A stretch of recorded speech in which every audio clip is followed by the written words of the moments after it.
কাঁচা আমের সিজন শুরু হয়ে গেছে আর চারিদিকে আমের আচার তৈরি করার ধুম লেগে গেছে। আসসালামু আলাইকুম প্রিয় দর্শক, আশা করছি সবাই অনেক অনেক ভালো আছেন। আজ আপনাদের মাঝে শেয়ার করব তেল ছাড়া কাঁচা আমের সেরা স্বাদে আচার রেসিপি। আচারটি একদম কম মশলায় তৈরি করে দেখাবো এবং এটা খেতে পারবেন ভাত, রুটি কিংবা খিচুড়ির সাথে খুব মজা করে। আশা করছি আমের এই আচারের রেসিপি আপনাদের কাছে অনেক বেশি উপকারে আসবে এবং বছর জুড়ে নিশ্চিন্তে রেখে খেতে পারবেন। চলুন তাহলে কথা না বাড়িয়ে আচারের রেসিপি শুরু করা যাক।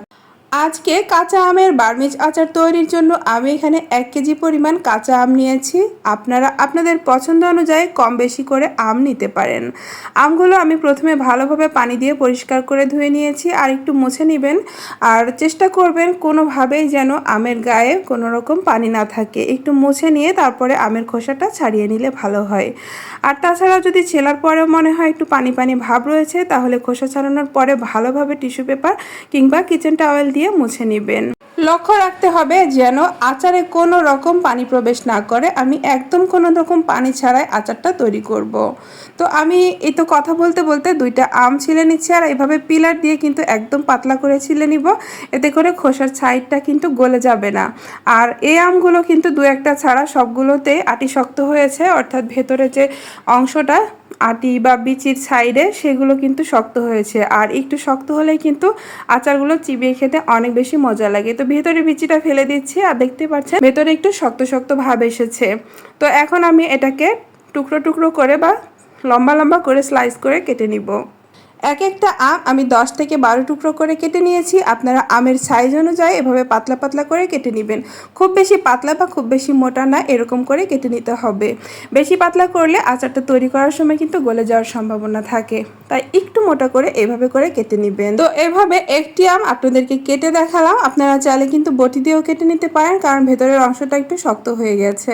একইভাবে সবগুলো আম স্লাইস করে কেটে নিচ্ছি। আর আমগুলো দেখতে কতটা সুন্দর লাগছে, এরকম একটু সবুজ অংশ রেখে রেখে কেটে নেবেন। এতে করে আচারটা পারফেক্ট হবে আর কালারটাও খুব সুন্দর হবে। এখন চলে যাচ্ছি চুলায়। প্রথমে আচারের জন্য নিয়ে নিচ্ছি মশলা। অল্প কিছু মশলা এখানে অ্যাড করছি। 1 চা চামচের মতো নিয়েছি পাঁচফোড়ন। পাঁচফোড়নে আমি মৌরির পরিমাণটা বেশি নিয়েছি। 1 চা চামচ ধনিয়া, আর এখানে 2টা শুকনো মরিচ, আর সামান্য একটু তেজপাতা, 2 টুকরো এলাচ, আর একটুখানি দারুচিনি নিয়েছি। এই মশলাগুলো অল্প একটু করে ব্যবহার করলে হবে, সুন্দর মিষ্টি একটা ঘ্রাণ হবে। অল্প আছে 1 থেকে 1.5 মিনিট ভেজে নিলেই কিন্তু সুন্দর একটা ঘ্রাণ বের হবে আর হালকা একটু কালার পরিবর্তন হবে। খুব বেশি পুড়িয়ে ফেললে কিন্তু তিতা লাগবে। এগুলো নামিয়ে আমি আধা ভাঙা করে গুঁড়া করে নিব ঠান্ডা করে। আর এইদিকে মশলাগুলো নামিয়ে নেওয়ার পরে প্যানের মাঝে দিয়ে দিচ্ছি আমগুলো। আর চুলার আঁচটা এই পর্যায়ে লোতে রয়েছে। এখন এখানে চিনি দিয়ে দিচ্ছি 1.5 কাপের মতো। চিনিটা গলে আসলে এখানে 1/2 কাপের মতো আখের গুড় ব্যবহার করব। তো আপনার আমটা কেমন মিষ্টি বা টক সেটা বুঝে শুনে আপনারা চিনিটা অ্যাড করবেন। আমার এই আমগুলো অনেক বেশি টক, তাই আমি এখানে প্রায় 2 কাপ পরিমাণ সুগার ব্যবহার করছি। তো অল্প আছে এরকমভাবে চিনিটাকে নেড়েচেড়ে গলিয়ে নিতে হবে। আর এই পর্যায়ে চিনিটা আরও তাড়াতাড়ি গলে যাওয়ার জন্য দিয়ে দিচ্ছি ভিনেগারটা আগেই। তো সারা বছর রেখে খেতে চাইলে অবশ্যই ভিনেগার ব্যবহার করবেন। আমি এখানে সাদা সিরকা বা ভিনেগার ব্যবহার করছি 1 কেজি আমের জন্য প্রায় 2 টেবিল চামচ পরিমাণ। এতে করে আচারটা সারা বছর নিশ্চিন্তে খাওয়া যাবে, ফ্রিজের বাইরে রেখে কোনো প্রকার ফাঙ্গাস বা গন্ধ হবে না। তো এরপরে এই তো দেখুন চিনিটাও কিন্তু গলতে শুরু করেছে। অল্প আছে চিনি গলে আসা পর্যন্ত এবং আমের পানিটা বের হওয়া পর্যন্ত আমি নাড়াচাড়া করতে থাকবো। কিছুক্ষণ মিশিয়ে নেওয়ার পরে এখানে আমি যে স্বাভাবিক লবণটা আমরা খাই, সাদা লবণ, সেটা এখানে 1 চা চামচ পরিমাণ অ্যাড করছি। আমের টকটা বুঝে এখানে লবণটা অ্যাড করবেন। বেশি টক হলে লবণ এরকম পরিমাণ বা 1 চা চামচ পরিমাণ 1 কেজিতে দিতে হবে। পরবর্তীতে অবশ্য বিট লবণও ব্যবহার করব। লবণটা দেওয়ার পর আবারও ভালোভাবে আলতোভাবে নেড়েচেড়ে মিশিয়ে নেব। এই পর্যায়ে আমটা একটু বেশি মনে হচ্ছে, তবে কিছুক্ষণ পর যখন সিদ্ধ হয়ে আসবে তখন আমটা কমে আসবে। এখানে 1/2 চা চামচ দিয়ে দিচ্ছি হলুদের গুঁড়া, কালারটা সুন্দর হওয়ার জন্য, এবং হলুদের গুঁড়াটা দিলে আচারটা কিন্তু দীর্ঘদিন ভালো থাকতেও সাহায্য করে। তো হলুদের গুঁড়াটা দেওয়ার পরে উল্টে পাল্টে খুব ভালোভাবে মিশিয়ে নিচ্ছি। আর মিশিয়ে নিলে আম এবং চিনির পানিটা যখন এরকমভাবে খুব সুন্দর করে বের হয়ে আসবে আর বলক চলে আসবে, ঠিক এই পর্যায়ে দিয়ে দিচ্ছি 1/2 কাপের মতো আখের গুড়। চাইলে খেজুর গুঁড়ো ব্যবহার করতে পারেন, তবে চিনির সাথে আখের গুড়টা দিলে কিন্তু টেস্টটা বেশি ভালো আসে।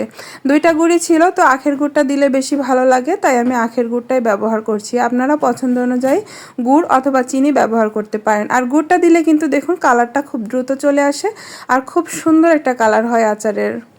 আর যে মশলাটা ভেজে গুঁড়ো করে রেখেছিলাম সেটা এই পর্যায়ে আমি অর্ধেকটা দিয়ে দিচ্ছি আর অর্ধেকটা পরবর্তীতে ব্যবহার করব। এতে করে আচারের স্বাদটা পরিপূর্ণ হবে। একবারে প্রথমে দিয়ে দিবেন না সবগুলো মশলা। তো এভাবে করে এই পর্যায়ে কিন্তু চুলার আঁচটা মিডিয়াম টু হাই অর্থাৎ মোটামুটি বাড়িয়ে রাখা হয়েছে। আর হাফ চা চামচ দিয়ে দিচ্ছি এখানে বিট লবণ।